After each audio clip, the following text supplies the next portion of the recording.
Hello, Rugby Up viewers. We are excited. We've got Dane Sherritt here from Kick On. We've had him on before. Really, really excited to have Dane join us today. Obviously, over in New South Wales in Australia, mate. Thank you so much for tuning in. Appreciate it, boys. Always like joining the show. Love what you Amazing. boys are doing.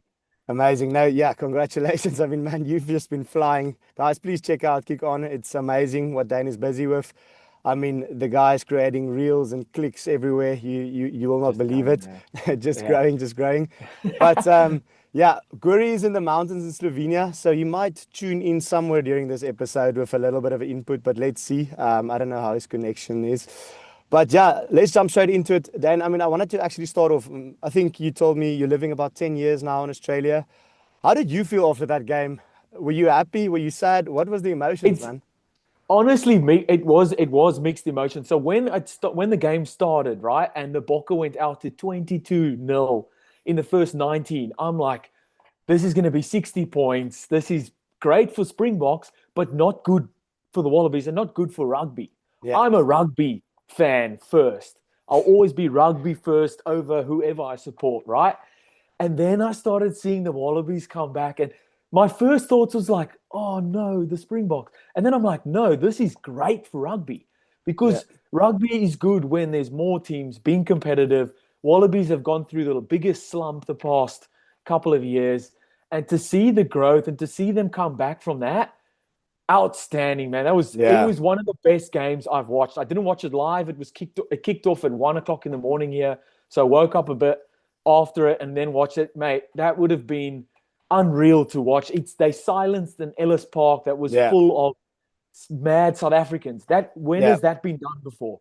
So yeah. it's my first Crazy. emotions was holy shit, the Springboks are gonna kill them. And then it was holy shit, the Wallabies. And then I was like, wow, how good for rugby. Yeah. No, I mean, look how good for rugby, how sad for South Yeah. Africa that weekend was because, I mean, it was the cricket. It was obviously Yeah. Dricus du Plessis. Yeah.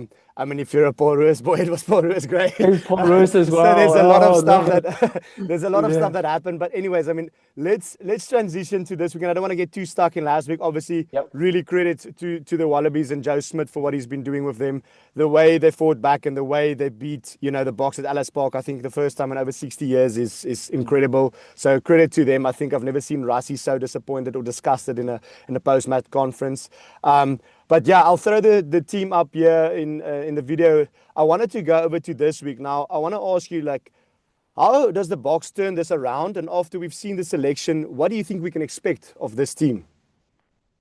So I think I'll touch on the selections Yeah, first. They've obviously gone with a lot more like experienced, calm heads. You look at someone like Andre Pollard who comes back in, Billy Leroux who comes in at fullback. We know what these guys do. We can expect them to probably calm things down a lot more, kick a lot better. Then you've got someone like Damien Dallander in at 12 again. yeah, That also him and Andre Pollard, that connection, man, goes without saying. yeah. Whenever there's cuck, you just pass it to Damien Dallander. He's gonna take Blockbuster. it up. He's gonna get you over that vantage line. And then when things get a bit hectic, you've got the calm head of Willie Leroux at the back. Yes, on the TV, he probably doesn't look calm, but the communication he's giving to the forwards and to all the players from the back there, like, goes without saying. Like that's the stuff experience. Like you can't buy that, Just right? to So 100 cap Yeah, I just want to say Springbok, yeah, just to take a second on that, but I mean, how crazy that you can bring in these players when yeah, things aren't going right. Eh? Like, I mean, this type yeah. of experience. I mean, it really shows. Obviously, Rassi's been building something, but yeah, what do you think we can expect of that team? Like, obviously, the selection a bit more conservative, I Yeah. guess. Yes, yeah. So they've gone again with a 6-2 split. Last week was the 5-3. I think they're just going to go back to what the Springboks know is just bully you up front, play territory, so play down the right areas of the field, and then later on bring that whole six forwards on and just still try and keep it tight. Like I said, bully you up front. Expect a physical game. Yes, everyone, you can say like, oh, we expected that in that first game. I think in the first round, they tried to throw the ball around too much. Yes, it caught Wallabies off guard in those first 20 minutes, but then they got onto it. When Springboks did kick, the Wallabies didn't kick the ball back, so they just run them back. And I think you can expect something like that from the Wallabies again. So I think Springboks going to kick well, not just kick, but kick well, play down the right areas of the field, and keep it tight, I think. Yeah. I mean, I just recall, obviously, in one of the conferences, I think Rassie said they plan to obviously outrun Australia at Ellis Park, but they just outplayed themselves, like with that Yeah. 5-3 split. Yeah. And it backfired big time, obviously. Absolutely. Defense not going to plan, obviously. Yeah, attack was amazing for first 20 minutes. I guess Yeah. even halftime as a Bok fan, you could have been happy, but then, things just didn't go to plan. Do you think there's anything in particular that we can expect also different from the bench this week? Because I think with the likes of Eben Etzebeth and Luit, I'm almost expecting like one of this proper bomb squad substitutions Yeah. where you see all 5 forwards coming up at Yes. one time. I don't know. What's Yeah. your take on that? I think something like that will happen. Obviously, if injuries happen, then that plan goes to shit. But I think you could see that tight 5 going on at the same time. And then you could see maybe 6 even going on at the same time. But I could see someone like Quagga Smith going on maybe a little bit earlier. Yeah. And again, just try and bully the guys up front, keep the ball tight, play for set. And while I'm saying that, it's like play for set piece. The Springboks struggled at set piece on the weekend. Yeah. Yes, you've got Thomas de Toy who comes back in. That'll probably hold that scrum a bit better. But lineouts, we really struggled in the lineouts against Nick Frost, who was a really good lineout jumper defensively, who was outstanding. So while I'm saying they're going to look for being more set piece focused, it's like you're coming up against a really strong Wallaby side. So yes, I'm saying it in that regard, but who knows, man? The Wallabies could just be like, well, here, checkmate. Yeah, I mean, that would be brutal. I think, obviously, the likes, if we're looking at the forward pack here, look, Malcolm, I think he lost 2 of his own balls last week, which was not good to see because for me, still one of the world's best. But it's obviously not only his fault. But I think the likes of a guy like Ruan Orki, I don't know what is he's got like a couple of caps for the BOKS now, 5 to 7 or something like this. But this guy has been phenomenal for me every time he's put on the green and gold. I would hope, because he's also obviously the Bulls captain, he's a line-out caller, maybe he makes a difference. I guess it's also the first time RG is starting in a long time. I'm really hoping to see an improvement on the set piece. But if we look at the forwards, actually, just quickly, a massive opportunity for Jean-Luc du Preez, right? I mean, people have been questioning the depth at 8, and Rassie has just been sticking to his guns. Even if you look at this team, I think the only guy who really called back in was Mapimpi. Who's not in the match day 23, but obviously he's in the squad again. And people were asking like the likes of Tatuku and other players to get involved, but Rassie's just sticking to his guns. I mean, he did also say they've had a plan. He name-dropped guys like Krappies, the 9. He named-dropped Ethan Hooker.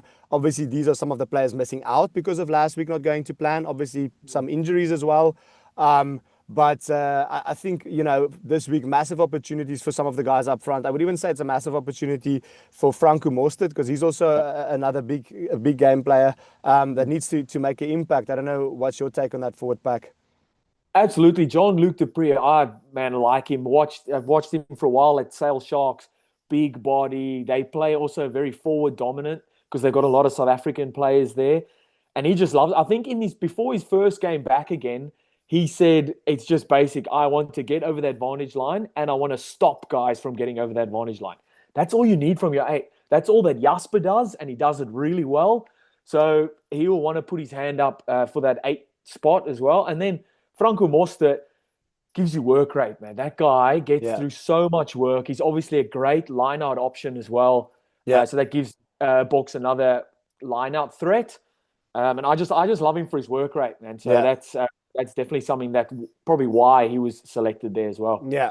No, I mean, it's amazing to see that we can rely on this type of experience in scenarios like this with even like 4 injuries on top of the existing injury list. Yep. I mean, for a guy like Franco Mostert, 80+ caps to come in, obviously RG coming in, Malcolm Marx all still up there. I think there was only 4 players or 5 players retaining the position from last week. But we've already touched on it, like the likes of Andre, Willie, the Allender, obviously Kurtley. Cheslin Colby, can't get the name. Too many wings of scrum caps. Cheslin coming back in. Obviously, it's just crazy you can bring these type of experienced players back into a starting lineup when you're back against the wall. So I'm really excited to see what these boys can deliver. Obviously, Australia's got their tail up. They've built some momentum. I think they were very unfortunate not to win the second test against the Lions. We all know that controversial clean out. Don't have to go into that right now. But on Australia, I mean, Dan, you probably know a lot more than us. What do you think we can expect from Australia this weekend? Yeah, So firstly, I've got the two inside scoops on selection. So they'll only by the time this comes out, the team might be out, but it's not out yet. Harry Wilson probably not likely to play, so someone else will come in at 8. Someone else will obviously be captain, and then obviously Dylan Peach, who broke his jaw when he ran into Sia Kolisi. Corey Toole, he plays on the wing for Brumbies. He's played in the Seventh Circuit forever. Kind of the same build as someone like Cheslin Colby. I would say he's probably faster than Cheslin Colby. He is lightning quick. A lovely partnership with Tom Wright because they both play at the Brumbies as well. So you can expect them to, when they get the ball, shift it to give space to those guys out wide and let them do their thing. You've got Tom Wright, you've got Max Jorgensen and Corey Toole. If they go with Corey Toole, that's some of the fastest guys in World Rugby. Coming up, obviously, against some of the fastest guys as well. It's gonna be a lot of the same. They're gonna attack breakdown. So now I'm looking at forwards. They're gonna attack the breakdown again, be ruthless in that regard. So McWright, maybe someone like Valentini if he gets a shot in, or Carlo Tizzano if he comes in. They're gonna look to attack the breakdown, and when they have the ball, they're gonna look to use it. Let Len Ikitel, Suali'i bust up in the middle, make space for those guys out wide, and let those guys play with the ball. They didn't kick it back to the Springboks on the weekend that passed, and it worked for them. Why change anything? Just more of the same, I reckon. Yeah.